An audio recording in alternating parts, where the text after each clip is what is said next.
"ఏం తాత మంచిగున్నవానే? ఎక్కడో పొయ్యొస్తున్నావు. ఏంటి సంగతి? ఎవరన్నా పిలిచారా పక్క ఊరి వాళ్ళు? లేకపోతే ఆ ఊరి చివర మంగేమన్నా పిలిచిందా ఏంటి అంత సంతోషంగా ఉన్నావు?" "ఏ అలాంటిదేం లేదు మన్మడా. ఏదో అలా నా దోస్తుల దగ్గరికి పొయ్యి వస్తున్నా. ఇంతకీ నువ్వేంటి ఇంత సంతోషంగా ఉన్నావు? పెళ్ళేమన్నా కుదిరిందా ఏంటి?" "ఆ! ఆ! ఆ! మన్మడా." "తాత నా పెళ్లి గురించి పక్కకు పెట్టు గానీ నువ్వు మస్తు సంతోషంగున్నావు. నిజం చెప్పు. నువ్వక్కడి నుంచి వస్తున్నావు గదా! మీ పాత గర్ల్ ఫ్రెండ్ దగ్గర నుంచి. జర నేను నీ పని మన అవ్వకి జెప్తా కొడకా." "ఏమిరా మన్మడ ఎక్కువ కథలు పడుతున్నవే కాను. ఏదో పాపం పోనని మన్మడ, మన్మడ అంటే మొత్తం నా గోషులెక్కి కూర్చున్నావేంరా?"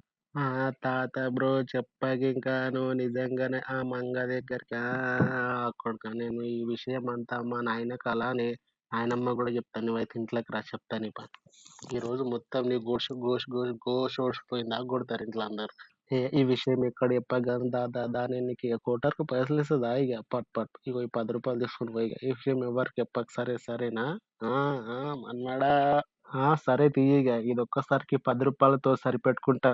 సరే మరి పొద్దుమీకొచ్చి ఇంక రూ. 5 తీసుకొని పోతా.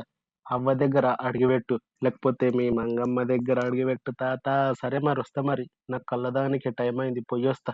ఇన్ని పాపం పోని మన్మడు అని అన్న కొద్దీ నా గోషలకెక్కెక్కి నా ఆస్తంతా కొల్లగొడుతున్నాడు ఈ నా మన్మడు నా కొడుకెక్కనో. ఈని పని తర్వాతే చెప్తా లత్కూరుగాడెక్కనో.